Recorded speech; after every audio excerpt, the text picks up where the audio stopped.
Crime, Wine, and Chaos contains adult language and graphic content. Listener discretion is advised. Yippee-ki-yay, Chaos Kids. I'm Naomi. I'm Amber, and this is Crime, Wine, and Chaos. Yeah, it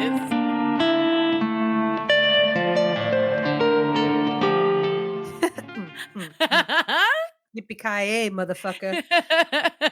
Oh, man. Hey, sister. Hi. How are you? Great. I mean, you're tired. We're tired. We're always tired. I'm tired. It's Friday. It's been a long week. It's hot here in Seattle. Yep. It's been really hot. Like, what is going on? Yep. Also, I just have to say on, the recording here so everyone can hear, thank you again for taking time out of your Mother's Day to come and get the hard top off the Jeep, because that was a fucking godsend. I would have died this week if I wasn't able to take if I was still driving around in the hard top. It would have been miserable.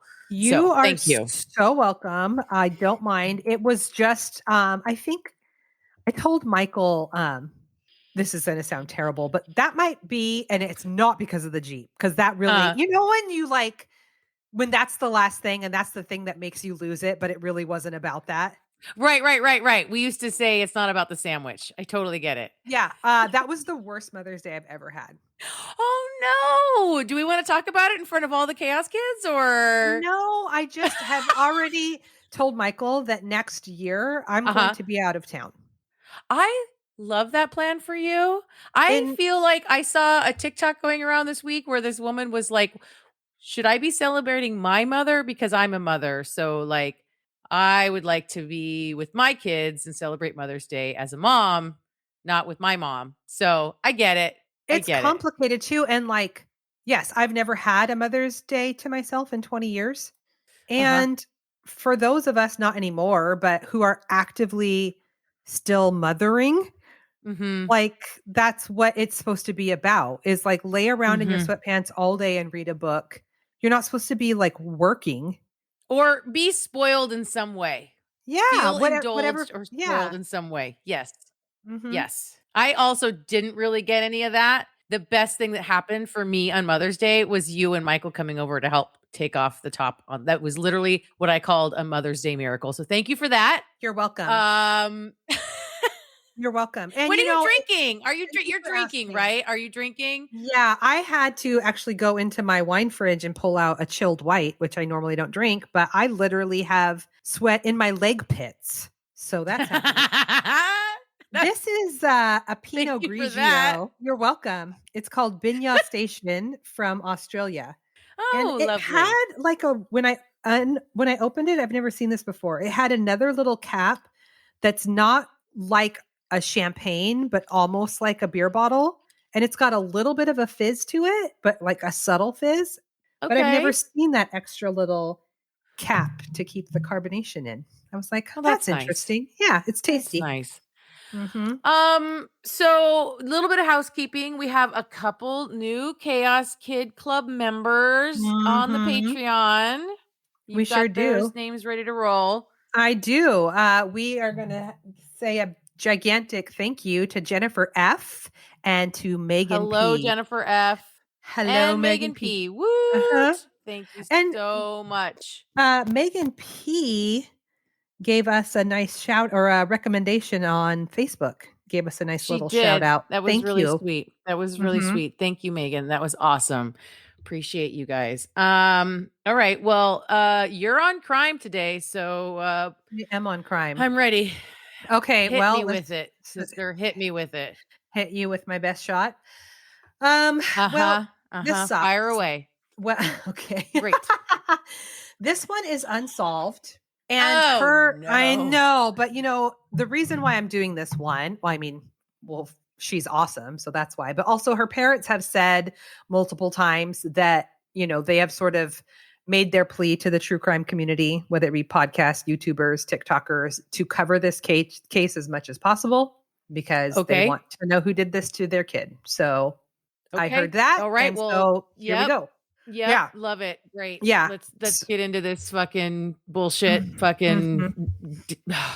Okay, go. So this is the story of Liz Barraza. Okay. So Elizabeth, she went by Liz. She was born Elizabeth Newell in June of 1989 to parents Bob and Rosemary. I also love the name Rosemary. Rosemary's lovely. Mhm. She grew up in Southeast Texas, and she happily referred to herself as a geek. Go get it, geek girl. Yeah.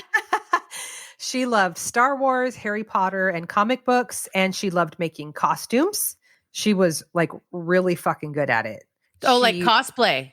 Yep. She was super into cosplay. She went to Comic-Con every year, and that's where she met her husband, Sergio Barraza. Okay. They were both super into Star Wars cosplay, and they both joined a group called the 501st Legion. Okay. Okay, so the 501st Legion was a group that loved dressing up as stormtroopers. Fucking love this so much. Okay, the stormtroopers are the bad guys, though. You do understand that. Yeah, but really fun costumes. So, okay, fair enough. Mm-hmm. Okay. Yeah, I mean, yeah. So this 501st Legion, they had some pretty core values, which was costume, camaraderie, and charity. They would dress up and go to the local hospital to cheer up sick kids, which was something that Liz was really passionate about. And she was the community coordinator for this. Oh, I know. So she's good. She's so awesome. And this is all still in Southeast Texas? Mm-hmm. Mm-hmm. Okay. Mm-hmm. Yep. So Liz and Sergio got married in 2014, and everyone said they were a perfect match and best friends. I know. In 2017, they bought a house on Cedar Walk Drive in Tomball, Texas, and everything was just like going really good for them. Okay. Liz worked for a pipeline inspection company as a data coordinator, and Sergio worked in construction. Okay. In 2019, they started planning a trip to Orlando for their 5-year wedding anniversary. Oh, the big Star Wars thing in Orlando, right? Oh, is that a thing? Oh, well, there's like, Disney owns all the Star Wars franchise now. So they have like a big Star Wars thing going on at Disney World and Disneyland, I think. But I think the one at Disney World is the Big Mama Jamma one. I'm not sure. I'm not a Disney freak or a Star Wars freak, so do not quote me on that. This is just like secondhand news that I got. As Stevie would say. Mm-hmm. Exactly. So Liz decided to have a garage sale so that they could have a little extra spending cash for their trip. And she was like a well-seasoned garage sale host. She was really good about signage and creating a Facebook page and inviting friends and family. But it seemed like this particular garage sale was sort of a last-minute decision. Mm-hmm. She decided the night before that she would have a garage sale the next day, which was a Friday. Okay. I mean, if she's a seasoned garage sale doer, then like she has everything she needs like ready to roll, right? Probably. She can just roll that shit out with no work. Roll that beautiful bean footage. That's exactly right. Mm-hmm. So it's unclear if Liz called in sick or if she had taken the day off, but either way, it was a Friday. She doesn't go to work. She does this garage sale. Okay. So it's Friday, January 25th, 2019 at 6:48. The neighbor's security cameras capture Sergio leaving for work, and Liz is outside in the driveway. She kisses him goodbye. And when he pulls away, she starts setting up for the garage sale. At 6:50. I think I might actually know this one. Really? Mm-hmm. Keep going. I will. At 6:52. Will you? Will you? Keep going. I'm like, oh, you know what? I'm done. The end. No, your turn. Go. Chaos. Good show, guys. Good show. And this was chaotic. Bye. Okay. All right. Can you imagine if I was just like, no, we're done now? I think I'm only telling the story to you. So dramatic. She takes off her headphones and throws them on the fucking table. Flips the whole table over. Fuck it.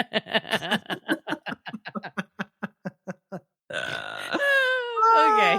All right. Kisses Sergio goodbye. He leaves for work. At 6:52, the same camera captures Liz standing at the top of her driveway when a dark truck starts driving down the street. It's early morning in January, so it's still dark out, and the truck has their lights on. They stop in front of Liz's house, and someone gets out. They talk for about 8 seconds, and then this person shoots Liz 3 times in the chest and once in the head. Oh my God. Mm-hmm.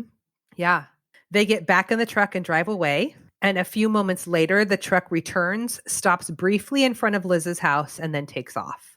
I Like do. they I went have around heard the of this. block and then like checked to make sure she was still She was down. dead Yeah. or yes. Oh, I do know this one. I Yeah. do know this one. Yep. Yeah. Oh, Yep. so awful. Oh, A it's neighbor, so weird. it's It's just like, so what weird. the fuck? It doesn't make any sense. It makes zero sense. Uh-huh.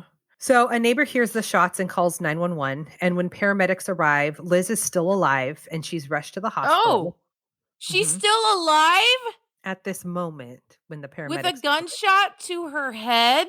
3 to the chest and 1 to the head. Oh my God. She's taken to the same hospital where she volunteers, which is so terrible. Oh. And another neighbor calls Sergio to tell him what has happened. And he rushes to the hospital. And shortly after he arrives, Liz passed away at 29 years old. Oh my God. Yeah. 29. God.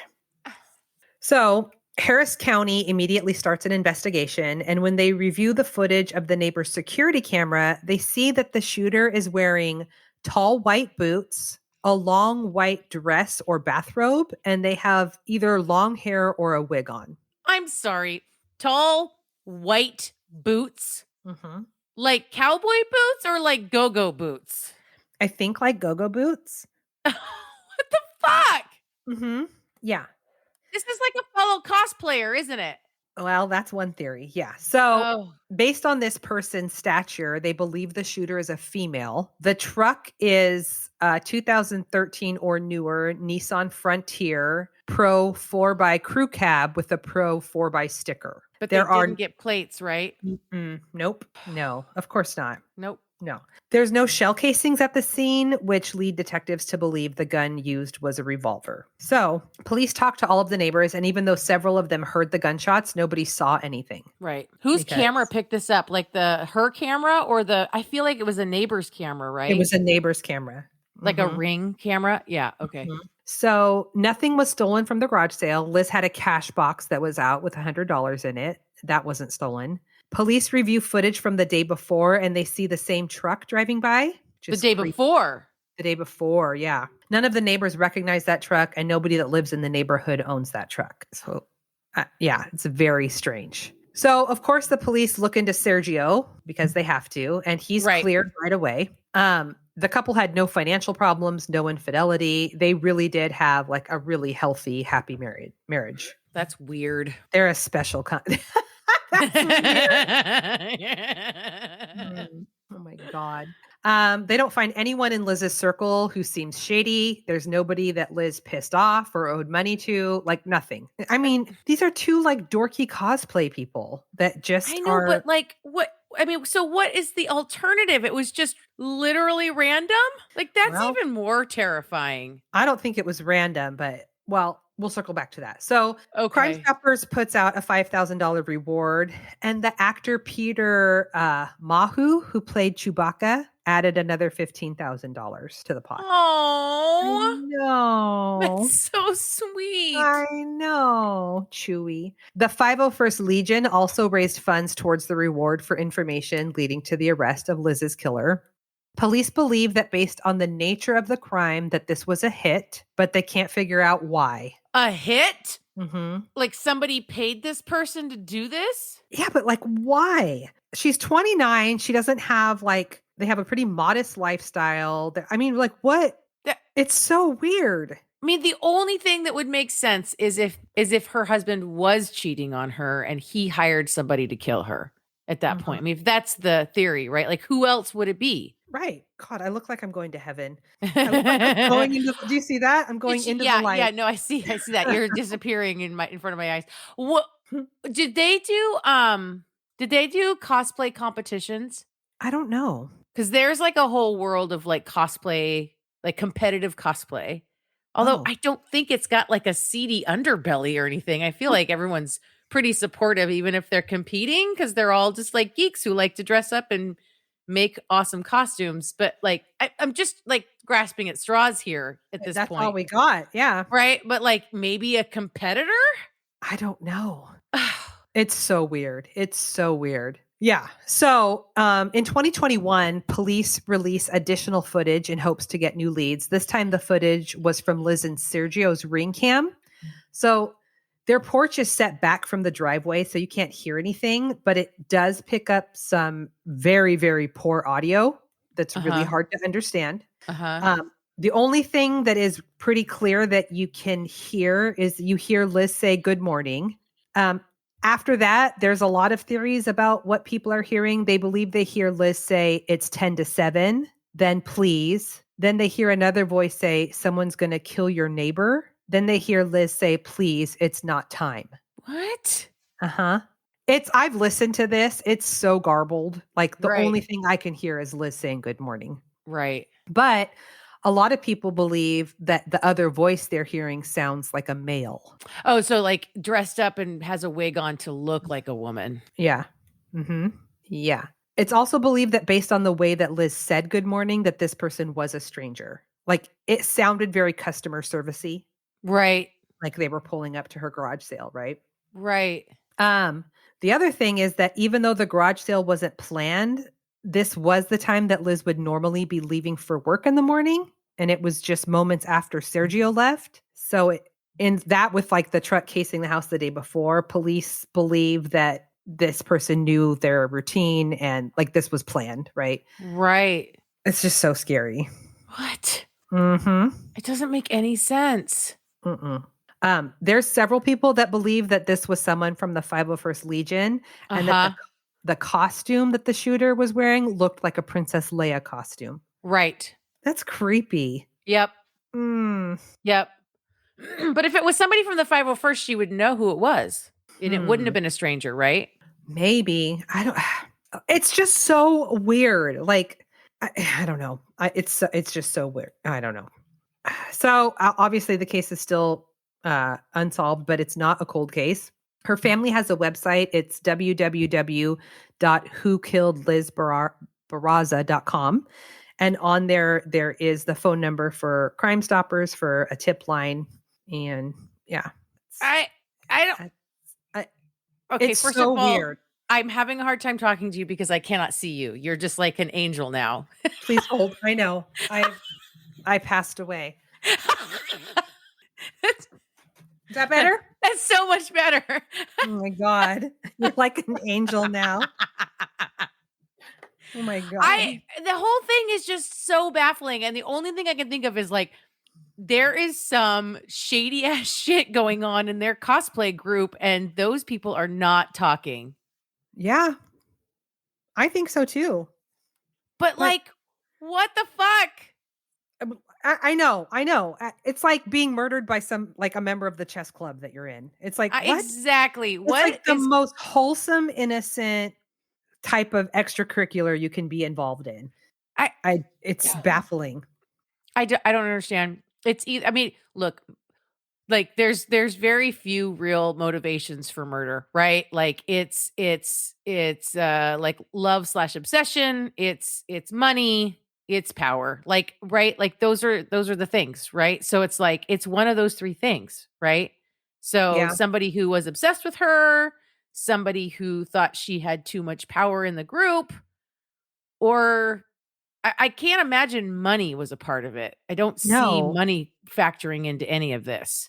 Yeah, no. And I mean, she was the community organizer for like coordinating visits to sick children in the hospital. I can't imagine somebody who wants that position also has the demeanor of someone that will kill to get it. Like, I want to help the sick kid. Well, I mean, that's what I'm saying. Like, there's got to be more dynamics going on in that group that we are just not privy to. Yeah. It's just so weird. Yeah. And I listened to the ring cam. It is upsetting because too, I wasn't like, you can hear some like loud sounds. And so I thought that I had already heard the gunshots and that it was just very muffled, but no. I mean, and then all of a sudden, like the loudest fucking pop, pop, pop, pop. And it just was startling. Yeah. That it's all distorted. I remember I as soon as you were talking about like the garage sale, being in the driveway, I was like, oh, this is that one where they have actual footage of it happening and they still don't know who did it. Yeah. They saw the vehicle, they saw the person, and they still can't track anyone down. Well, and I mean, it's fucking Texas, so it's like finding that truck is like, right? We're looking for Like, someone who drives a truck and owns a gun. yeah, exactly. Exactly. Oh my God. But you would think that they could at least narrow down, because they know what kind of truck it is, that if that type of truck is associated with anyone in her group. Right? You would think. Maybe they did. Maybe it's not someone in her. I don't know. Or they just don't have enough evidence to, you know what I mean? Like they have some suspicions and they're holding it in their back pocket because they're waiting for someone to slip up. Right. I don't know. It's so sad though. Oh, I hate it. I fucking hate it, sister. Well, sorry. Let's just no, it's fine. Thank you. Thank you for that. You're welcome. That was horrible and depressing. So let's do a pivot. Okay. Let's get into some chaos. Okay. I love it. I'm going to tell you about Tania Head. Do you know who Tania Head is? Why does that sound familiar? I don't know. Okay. Okay.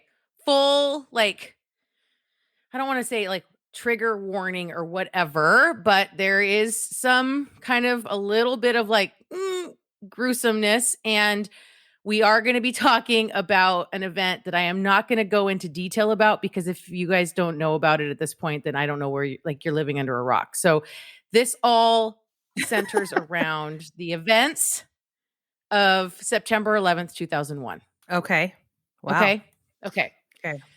So I'm going to start out with a quote from Tania from a video interview that she did. And this is just going to kind of set the tone. Okay. So this is what she said. Just before 8:30, I got a phone call and it was Dave. And he said that he just wanted to go and get some coffee. And he asked me if I wanted to meet him. And I said that I was just about to go into a meeting and that I couldn't do it. And I said, I love you and talk to you later. And that was the last time I ever spoke to him. So in the months after the terrorist attacks of 9/11 that brought down 3 buildings and took the lives of almost 3,000 people, Tania joined a group online called the World Trade Center Survivors Network. And she shared her whole story with them. The Survivors Network was started by another WTC survivor named Jerry Bogatz. So Tania's story was harrowing and heartbreaking. Yeah. On the morning of the attack, Tania was at work on the 96th floor of the South Tower, running a morning meeting with her team at Merrill Lynch Bank. At 8:46 a.m., the whole building shook, windows rattled, lights flickered off and on as if an earthquake was happening. Then Tania and her team heard shrieks from the corridor, and they looked up and out the windows to see smoke billowing from the building next door, the North Tower. They saw a ball of flame rolling up from about 5 floors below them. Panic and screaming and crying spread through the Merrill Lynch office, calls to family and loved ones. Tania saw first one, then another, then more specks of what she thought at first was furniture falling from the North Tower windows. And then she realized it was people, not furniture, jumping from the building. Jesus Christ. But all Tania could really think about was how the man that she loved more than anything in the world was in that building. She hurried toward an exit, wondering if it was his office that was being consumed by the flames that she'd seen. Her fiance, Big Dave, as everyone called him, was a consultant at the financial services company on the 100th floor of the North Tower, Deloitte. Tania and Dave had met a couple years earlier in 1999 when Tania had arrived in New York from Barcelona, Spain, where she had grown up. Now they were living together on the Upper East Side, and they had a golden retriever puppy named Elvis and a wedding planned for October. So at this point, everyone's like running to the elevators, and security is telling them to go back to their offices and calm down, and no one's listening. But the elevators weren't stopping on the 96th floor. So Tania made her way down the stairs to this like sky lobby on the 78th floor. Mhm. So Tania was a bit overweight and she was getting winded as she neared the express elevators on 78 that would take her to the 44th floor. So, like these really big buildings, because like the World Trade Center buildings were 110 floors each, right? So they Yeah. usually have like multiple like sections of elevators that will take you like one section will go up and stop at all these floors, but then there'll be another section where you go to a different set of elevators and they'll like just express take you from one floor, like 30 floors up. Right. So Right. you can like Yeah. do these quick jumps. So she was trying to take one of those down to the 44th floor, and her assistant Christine was with her. So the elevator was overcrowded. People were jostling to get on it. Some man like shoved past Tania saying, "This isn't the Titanic, ladies, and it's not women and children first." Are you fucking kidding me? Mhm. Fuck off, dude. There were others who were calmer, and they were encouraging people to form a line and be more orderly about the whole thing. And a line did form, and it snaked around that whole sky lobby. Jeez. Ugh. Tania grabbed her BlackBerry. She wanted to try to call Dave and tell him that the petty argument that they'd had that morning about what to do for his mom's birthday was dumb and it didn't matter and they could do whatever he wanted to do. Tania was trying to stay calm, focus on her breathing, remember what she learned in yoga, when a woman at the far end of the sky lobby screamed, "Another plane!"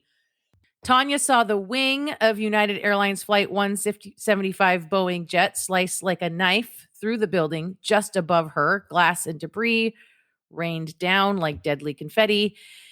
And in the blink of an eye, her assistant Christine was decapitated right by her side. No.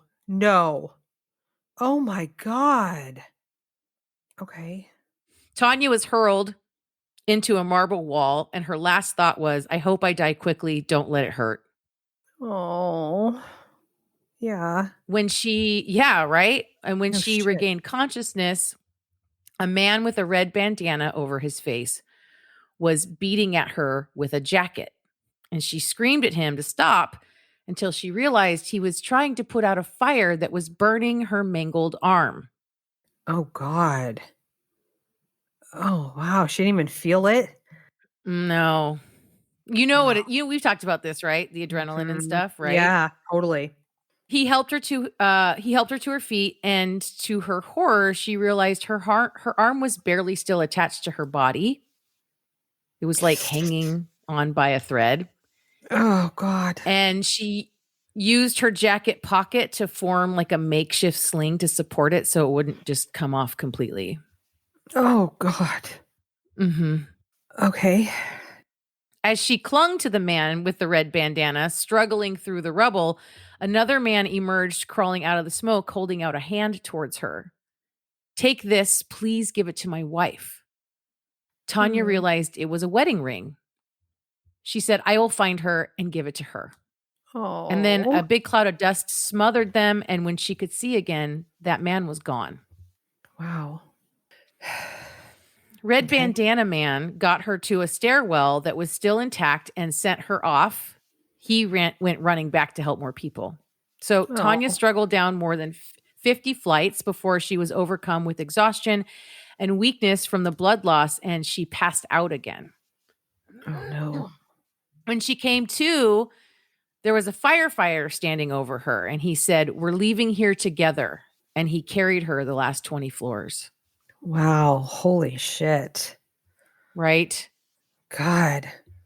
Just as they emerged into the street, the air filled with toxic dust and ash, the ground shook. The shrieking of concrete and metal ripped through the air, and that tower was about to come down. People were running in all directions, yelling that the tower was coming down, and her rescuer shoved her into the arms of another firefighter who flung her under a fire truck and shielded her with his body as the South Tower collapsed into the streets of Lower Manhattan. Holy shit. God damn. This is terrible.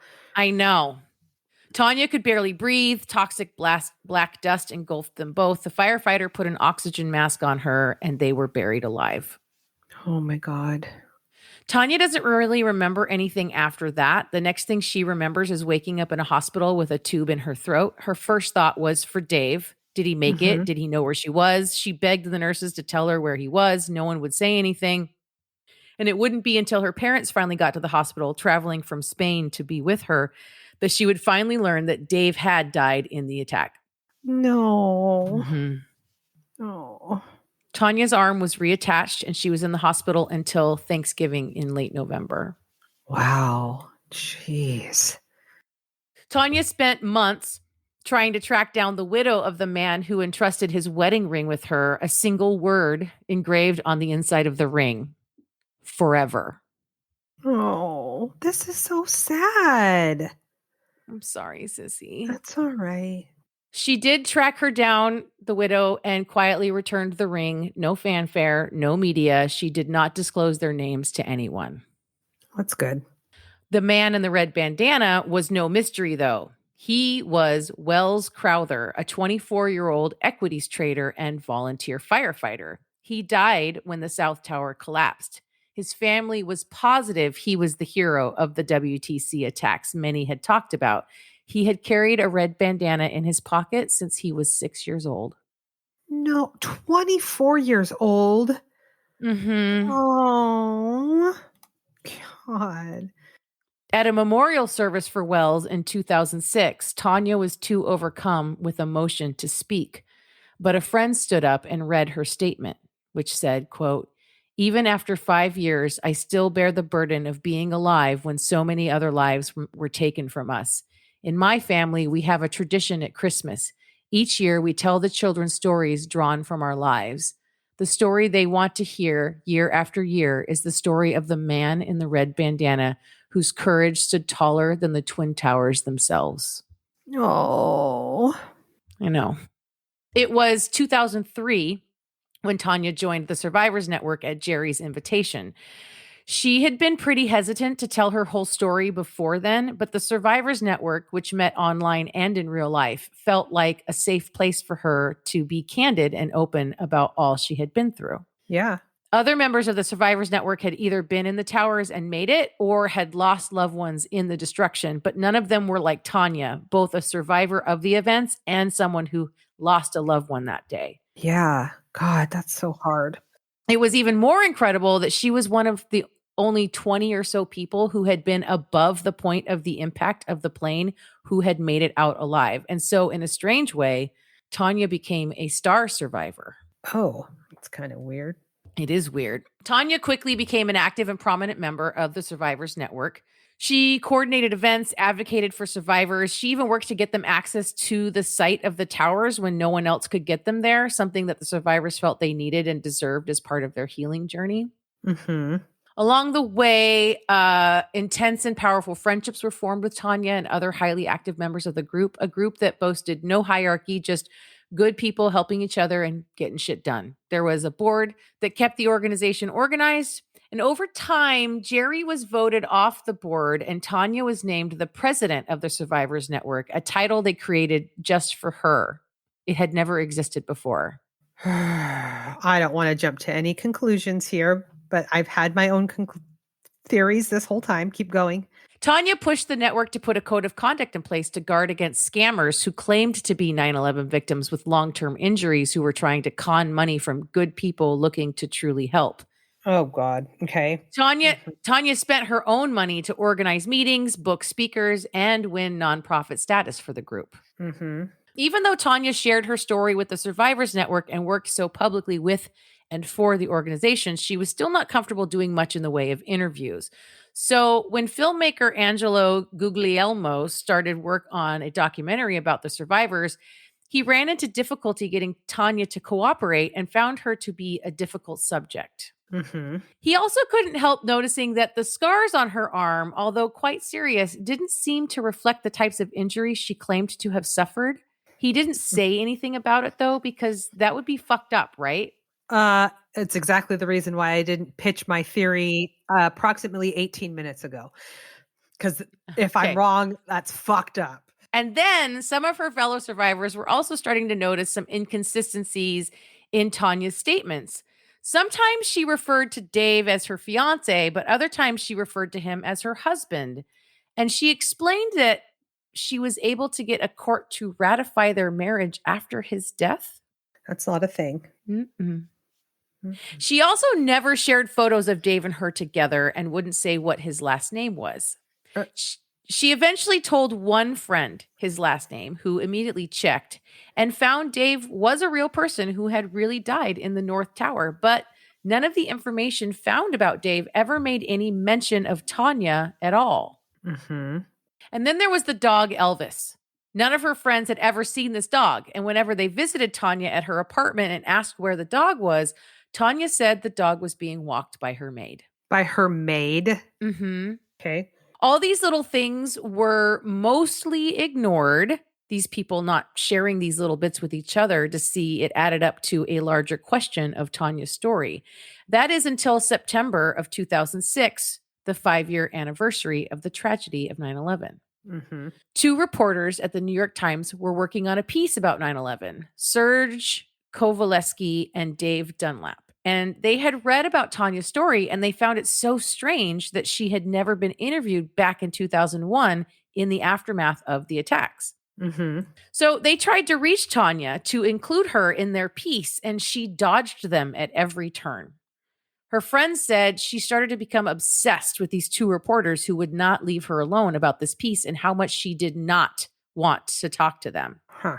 Okay. One of her friends convinced her to go to a lawyer and get some guidance on what her rights were in a situation like this and to help her kind of draft a statement or whatever. Like what happens if they write things about her that aren't true and if she refuses to speak to them, whatever. So she has this meeting with this lawyer, and in this meeting that her friend hears the shocking truth. Oh, God. Tania never worked for Merrill Lynch. She had been visiting the offices to apply for an internship on the day of the attacks.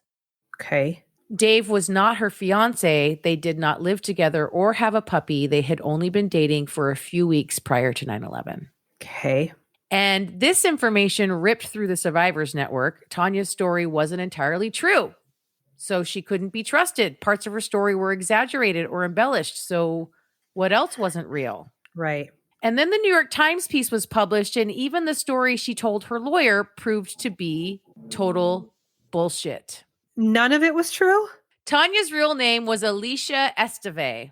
On September 11th, she was not in the South Tower of the World Trade Center. In fact, she wasn't even in New York. She wasn't even in the United States. What the fuck? She was in Barcelona. She was a student at a business college. Merrill Lynch had no record of her, not even as an applicant for an internship. Okay, because my question was going to be, is there anybody that she allegedly worked with that lived that can say, yeah, I work with this woman? I mean, sounds like no. I believe she's the only one that survived. If I recall correctly, I believe that the Merrill Lynch office was one of those offices that was very horribly and hard hit, because they were like right where the plane hit on the South Tower, and Gotcha. basically nobody from the plane impact up survived. Mm-hmm. Dave's family had never heard of her. He had never even met her. What? Everything in her story was taken from newspaper and magazine accounts from other survivors, and that's also where she found Dave's identity. Oh my God. What a fucking awful thing to do. It's crazy pants, right? Okay, yeah, I oh my God, I have so many questions. Is it true that was going to be my next question? I know it's like kind of gross, but is there evidence that somebody was decapitated by the wing of a plane? Well, I don't know for sure about that, but I do know that she stole many of her details from an interview in the New York Times with Ling Young, who worked on the 86th floor of the South Tower in the New York Tax Department and was in that sky lobby when the second plane hit. And the red bandana firefighter is a real person, obviously. Ling was guided to safety by Wells Crowther, the red bandana guy. She goes to this poor kid's funeral and has a speech prepared. That's right. The Crowther family felt incredibly betrayed by Tania's lies. This is disgusting. Yeah. Okay. Sorry, go on. No.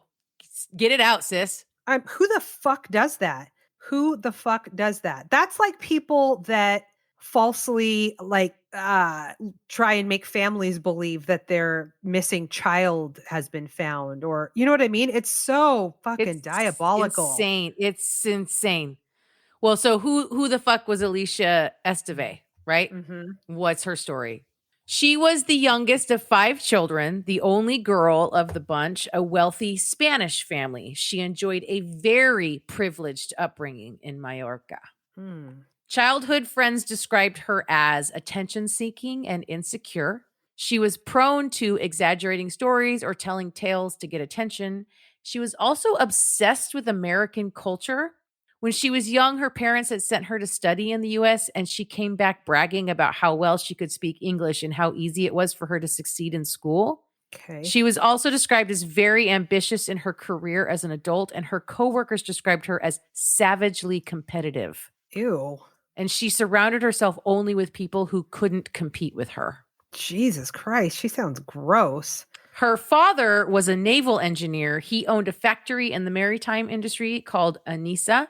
He became embroiled in a complex financial scandal involving fake payments to the Catalonia finance minister. He was found guilty and sentenced to time in prison along with one of her brothers. This was it's a very family trait. Yes. And this was a very public scandal of a very prominent and wealthy family, right?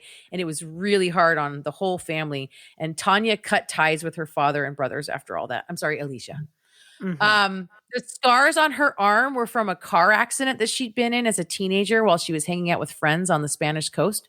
After the truth came out, Tania all but disappeared, and no one really knows where she is or what she's doing now. This also means no one ever could find out what the fuck she was doing or why when she decided to weave this fantastical tale of survival and loss and infiltrate the survivors network. No shit. And was she getting any kind of survivor benefits, money? Nope. This is all about attention, huh? Yeah. So some of the survivors are still very pissed, and they cannot and will not forgive her. But one did say in an interview, quote, "I'm very torn.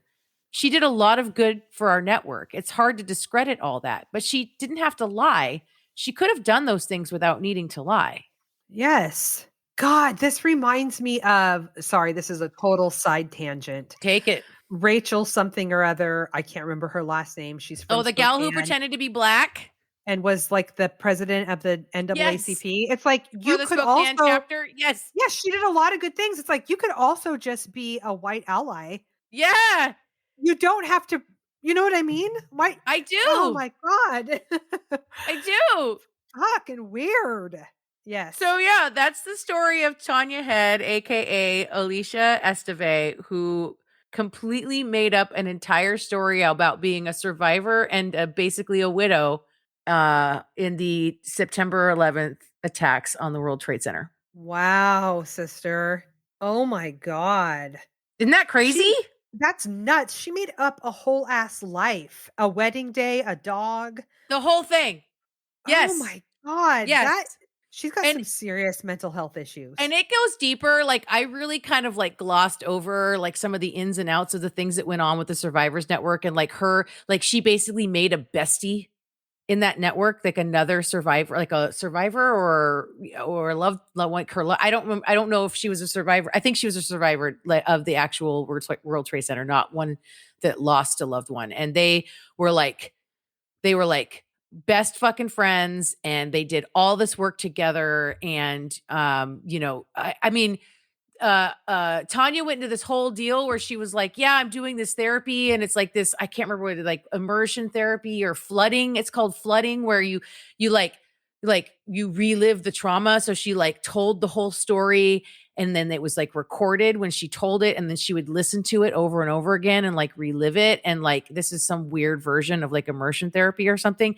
And like this friend would like listen to it with her, and like was just like having nightmares because of it, because she was like reliving over and over again this story that Tania told of her fucking insane quote unquote survival of anyway, it all goes really deep. You can watch, it's like a little over an hour long kind of like short-ish documentary on Prime. It's free if you have Prime. It's called The Woman Who Wasn't There. And Mm. it's in it, and there's interviews with like some of her like childhood friends, and there's interviews with like a couple of the people that were like doing the investigation into her, and then there's people that are interviewed that were like part of the Survivors Network. Her bestie is in there, like it's like it's unbelievable. It's Oh my God. unbelievable how deep this woman went into this pretend story of survival and loss. It's insane. Ugh, and she's estranged from her family and in another country. So there's nobody to call her bullshit. That's right. God. Wow. Wow. That is fucked up. Thank you Yeah. for that. You are so welcome. Oh, sister. Wow. I just can't even imagine. I do not have the ability to connect on any level with the psychology of somebody who does that. Mm-mm. You know what I mean? Mm-mm. Well, and also like again, like we talked about in the Milli Vanilli episode, it all comes back to Milli Vanilli. But to What, we just have to perpetuate- blame it on the rain? yeah, to perpetuate a lie is got to give you so much anxiety. Right? Like to constantly be having to make sure that you're saying the right thing and doing the right thing because everything is a fucking lie. Yeah. It just Well, I can't so live like that. the some of the gals that were interviewed for this documentary, they were talking about when it got to the part where the New York Times was trying to interview her, like she was like losing her mind. It was all she talked about. She was constantly talking about it. She was constantly like avoiding their calls and going on and on and on about what am I going to do? What am I going to do? What am I going to do? It was taking away all of her peace. It was like she used to have like, I guess every year she'd have like this big kind of barbecue party like the day before the anniversary, and she would invite everybody in the network and they would hang out and right, whatever. And this time, this would be like this time right before this all came out, she was like, you know, losing her goddamn mind. She wasn't enjoying her party. She was just obsessed with the fact that these reporters wanted to interview her. And so, yeah, like she saw it coming, right? She saw the crash coming. She knew that they were going to figure out who she was and that it was all a lie. And then as soon as that happened and everybody knew, she just disappeared. She hasn't had to answer for it. And the thing is that like she didn't make any money. She didn't take any money. She didn't take any benefits. So she didn't do anything illegal. There was nothing that they could charge her with. She just did something like morally repugnant, you know? Yeah. Yeah. Also, what is stupid? Like, if you want attention, like, I'm not suggesting you do this, but she could have lied about an accident or whatever, but you lie about one of the most major event in history, like, right? That's easily proven eventually whether or not what it would you're be saying, like, I survived the Titanic. Yeah. You're like, no, I did. Like, no. Well, I was like a roster for that. Let's just check. Yes, exactly. Yeah. Like we have everybody's name on a list. Yeah. Like, what the fuck are you thinking? Yeah. It's exactly like that. Meryl, I mean, all of this stuff. And the thing is like what's crazy about it is that like all of this stuff would any digging at all would have. I mean, it couldn't go on that long because any digging at all would have been found out. Like all anyone had to do was like call up Merrill Lynch, and verify her employment. Tania worked there. Yes. Yeah. No. Yes. The end. God, yes. What a dumbass. She's not even good at it. No. Mm-mm. No. So anyway. Wow. Well, sister, we did it. We did it. We made it through another week. We made it through another episode. I'm still dressed to the threes over here, you know? So. You know, you know what, sister? You're a solid 3. I feel. Thank you so much. You're welcome. I feel like I'm dressed to the 5s today. Today, you're on point for 5. I've got a skirt on because it's hot AF. Yes. I matched my living room. I've got blue and orange. How very like 1950s housewife of you. I know, right? I just finished cooking dinner. I got new throw pillows today. These are all true. Fuck my Good life. for you. Thank you. Do you have anything for the good of the order?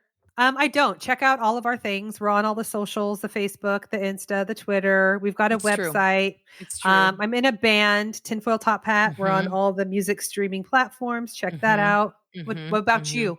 Misnomers? Misnomers on Twitter at Misnomers. I think that's it. That's all I got. Yeah.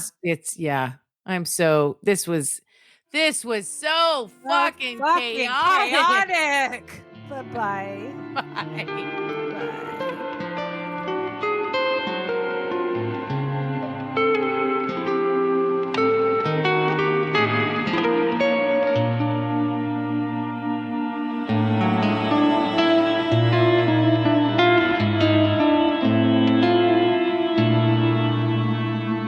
Crime, Wine, and Chaos is produced by 8th Direction Records.